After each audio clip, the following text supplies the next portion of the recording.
Hello everyone, আজকে এই ভিডিওটি আপনাদের সবার জন্য যারা কিনা অনেক বেশি নিজের ভিডিও কন্টেন্ট ক্রিয়েট করতে পছন্দ করেন। সেটা হতে পারে ফেসবুক রিলস, হতে পারে ইউটিউব শর্টস, হতে পারে আপনার টিকটক লাইকি, এমন সব কিছু।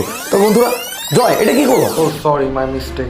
আর মাথা কেটে গেল, আবার মাথা উপরে উঠাই দিছো কি ভাই? এটা বন্ধুরা আপনারা কিন্তু যাবেন না, কারণ এই কাজটি করা বা এই নাটকটি করা শুধুমাত্র আপনাদের জন্য। তাহলে চলুন শুরু করা যাক।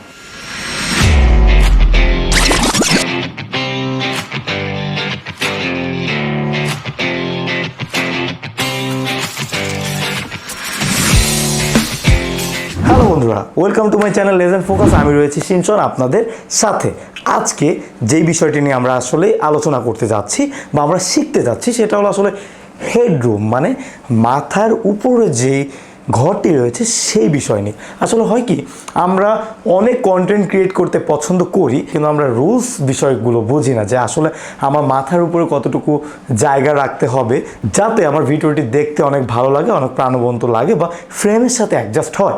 দেখেন, কিছু রুলস আছে যে আপনার যখন আপনি আপনার পার্সোনাল শ্যুট নেবেন, সেটা হতে পারে মিড শট বা লং শট। ক্লোজ শটের বিষয়টা ভিন্ন। আগেই বলে নিচ্ছি যে আপনি কিভাবে আপনার এই ভিডিওটি করবেন বা আপনার মাথার উপরে কতটুকু জায়গা রাখতে হবে বা রাখতে হবে না। হয় কি, আমরা হয়তো একেবারে কম রেখে দিই, একেবারে ক্লোজ করে ফেলে মিড শটে, অথবা আমরা একটু লং মানে একটু বেশি জায়গা রেখে দিই। আসলে এটা আমাদের যারা আমরা কন্টেন্ট ক্রিয়েট করি বা আমরা একজনকে বা আমরা একজন অডিয়েন্সের সামনে কথা বলি, এটা আসলে রুলসের মধ্যে পড়ে না। এখন যেই ভুলটির কথা বললাম যে আমরা মাথার উপরে কতটুকু জায়গা রাখবো অথবা রাখবো না, সেটির নাম হলো আপনার হেডরুম। মানে আপনি আপনার হেডরুমে কতটুকু জায়গা রাখছেন অথবা রাখছেন না। তো বন্ধু, এই কাজটি করার জন্য যেটি আমাদের সকলে করতে হবে, সেটি হলো আমাদের ফোন অথবা আমাদের ক্যামেরাতে গিয়ে আমরা দেখব সেটিংয়ে রয়েছে যে রুলস অফ থার্ড গ্রিডস নামের একটি অপশন, সেটি আমরা চালু করে দেবো। ফার্স্টে আমরা ক্যামেরা অপশনে যাব। ক্যামেরা অপশনে আপনার নাইট মোড, ভিডিও, ফটো এবং অনেক ধরনের সেটিংস রয়েছে। তো আমরা কি করব, আমরা উপরে দেখব টু ডট একটি সিম্বল রয়েছে, এখানে ক্লিক করব। ক্লিক করার পর আমরা সেটিং অপশনে যাব। সেটিংয়ে গিয়ে আমরা কম্পোজিশন অপশনটাতে ক্লিক করে আমরা দেখব দুটি অপশন রয়েছে, সেটা হলো ফটো এবং ভিডিও। তো ফটোতে ঢুকলাম, ঢোকার পরে আমরা গ্রিড অপশনটি চালু করে দিলাম। ভিডিওতে ঢুকলাম, ঢুকে আমরা গ্রিড অপশনটি চালু করে দিলাম। তো এখন মেইন বিষয়টি আপনারা লক্ষ্য করবেন, দেখেন আমাদের ডিসপ্লেতে একটি গ্রিড ডিসপ্লে চালু হয়ে গিয়েছে।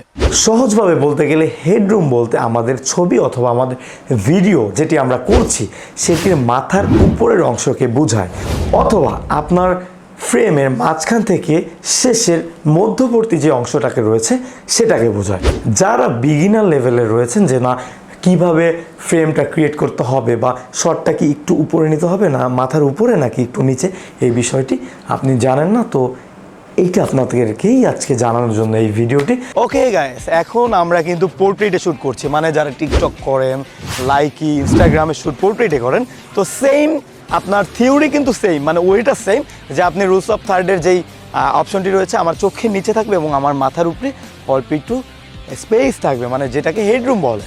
তো এইভাবে আপনি শ্যুট করতে পারেন। আপনি চাইলে হেঁটে আসতে পারেন এইভাবে, হ্যাঁ হেঁটে আসতেছেন, বাট আপনার মাথার উপরে একটু জায়গা থাকবে। এখন আপনি যদি এইভাবে শ্যুট করেন, একটু লং করো, ডাউন করো, হ্যাঁ এইভাবে শ্যুট করতেছেন, জিনিসটা দেখতে কিন্তু আসলে অকওয়ার্ড লাগছে। বা আপনি মাথাটা কেটে ফেলো, হ্যাঁ কেটে ফেলেছেন, জিনিসটা দেখতে কিন্তু আসলেই অনেক বেশি ভালো লাগছে না। সো আপনাদের অবশ্যই রুলস ফলো করো।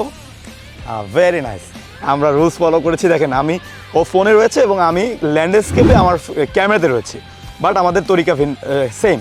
একটু তাকাও ক্যামেরাতে, ওর চোখের নিচে কিন্তু সেম আমার ক্যামেরাটি রয়েছে, যেহেতু আমি হাত দিয়ে শ্যুট করছি।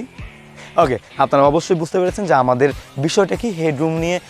আপনার অবশ্যই এই বিষয়টি জানা দরকার, কারণ যখন আপনি ক্যামেরা চালাবেন নিশ্চয়ই ক্যামেরার কিছু রুলস আমাদের অবশ্যই জেনে নেওয়া দরকার, তাই না? আপনি ফোন দিয়ে করেন অথবা আপনি ক্যামেরা দিয়ে করেন, সেটি অবশ্যই আপনার চোখের মানে নিচে থাকতে হবে, মানে উপরের 1 নম্বর যেই দাগটি রয়েছে সেটি আপনার নিচে থাকতে হবে, চোখের নিচে, এটি মাথায় রাখবেন। তো আশা করি আপনারা বুঝতে পেরেছেন যে হেডরুম আসলে কি। তো নেক্সট টাইম এরকম আরও ইম্পর্ট্যান্ট কিছু ভিডিও যেটি আপনাদের জন্য অনেক উপকার আসবে আপনার কন্টেন্ট ক্রিয়েট করতে, তেমন ধরনের ভিডিও নিয়ে কিন্তু আবার চলে আসবো। ভালো থাকবেন, সুস্থ থাকবেন। জয়, নেক্সট টাইম যেন এমন ধরনের কোনো সমস্যা তোমার না হয়। ওকে, তো আপনাদের যেন এমন না হয় বলে রাখছি। ভালো থাকবেন, সুস্থ থাকবেন এবং লেজেন্ড ফোকাসের সাথেই থাকবেন। God bless you.